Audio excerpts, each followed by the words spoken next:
ஆ இன்னைக்கு நம்ம ஸ்பெஷல் இன்னைக்கு கொத்தரங்காய் பொரியல் அவரைக்காய் பொரியல் முள்ளங்கி சட்னி ரசம் கொத்தரங்காயும் அவரைக்காயும் வேக போட்டு எடுத்துக்கலாம் எல்லாம் நல்லா இருக்குங்களா வாங்க வேக வச்சு எடுத்து வச்சுட்டேன் ரெண்டும் பார்த்துக்கோங்க அதான் கொத்தரங்காய் அடிச்சு எடுத்து வச்சாச்சு அவரைக்காயும் எடுத்து வச்சுட்டேன் வாங்க எப்படி வணக்கிறதுன்னு காமிக்கிறேன் வாங்கிக்கண்ணு எப்படி செய்யறதுன்னு பார்க்கலாம் வாங்க.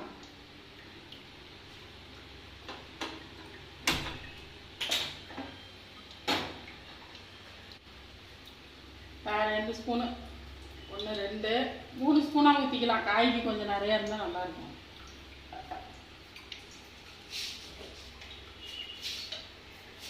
கடுகு உளுத்தம் பருப்பு போட்டுக்கலாங்கண்ணே.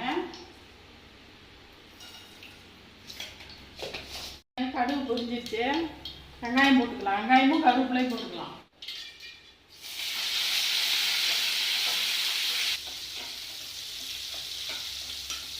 அரை ஸ்பூன் மிளகாய் தூள், மல்லித்தூள் அரை ஸ்பூன் கண்ணு,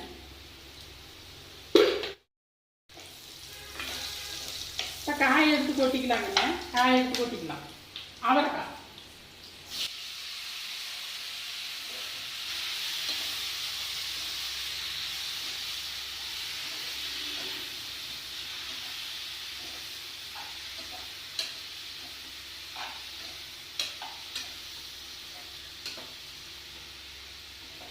காய் வேகும் போது உப்பு போட்டுருக்குறேங்கண்ணே. இப்போ கொஞ்சம் போட்டுக்கலாம். ஒரு 1/4 ஸ்பூன் போட்டுக்கலாம். பூத்திரி கொட்டிக்கலாம். முட்டையும் உடச்சி ஊற்றிக்கலாம். ஒரு முட்டை உடச்சி ஊற்றினா போதும்.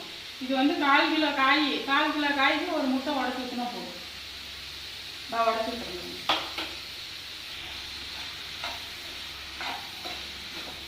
முட்டை உடச்சி ஊற்றினாலும் நல்லாயிருக்கும். தேங்காய் திருவி போட்டாலும் நல்லா இருக்குங்கண்ணே.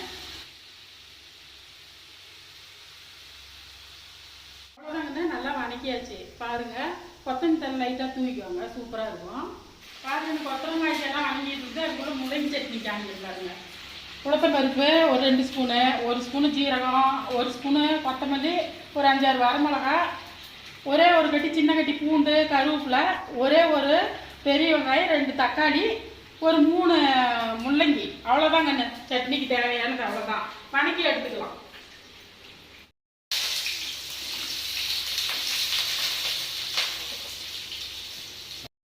நல்லா முள்ளங்கி வணங்கிடுச்சு. இப்போ இது 3 பொருள் போட்டுக்கலாங்க. அந்த தக்காளி, வெங்காயம், பூண்டு 3ஐயும் போட்டுடலாம்.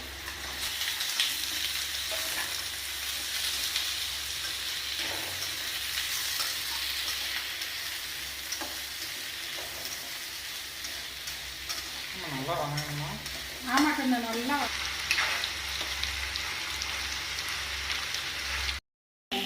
அவ்வளோதான். கொத்தமல்லி ரெடி ஆகிடுச்சு. உப்பு போட்டால் தான் நல்லா எண்ணெய் வணங்கும்.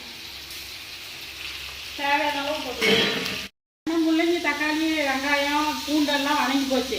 இப்போ எடுத்து கொட்டிக்கலாம். இப்போ வந்து இதை எடுத்து வச்ச அளவு பூரா இப்போ வறுத்துக்கலாம் தனியாக.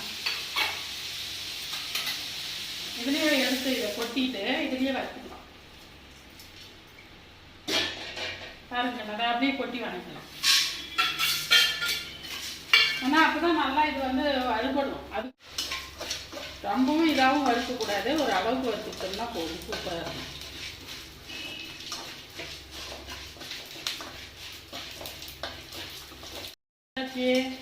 பாருங்க இது வறுத்தாச்சு. ஆறுட்டும். மிக்சியில் போட்டு ஓட்டி காமிக்கிறேன்.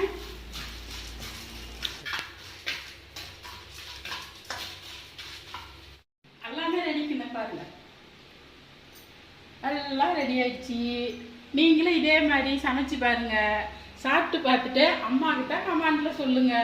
எல்லாம் நீங்களும் செஞ்சு சாப்பிட்டு பார்த்துட்டு என்கிட்ட அம்மாட்ட கமாண்டில் சொல்லுங்கன்னு. அதே மாதிரி வீடு கசகசன்னு நினைக்காதீங்க. நான் எங்கள் பொண்ணு வீட்டுக்கு சேலம் நோம்பிக்கு போயிட்டு வந்தேன். வந்த வசையில் இதெல்லாம் செஞ்சு வீடியோ போட்டோம். பாருங்க. நாளைக்கு வீடும் சூப்பராக காமிக்கிறேன். பாய்.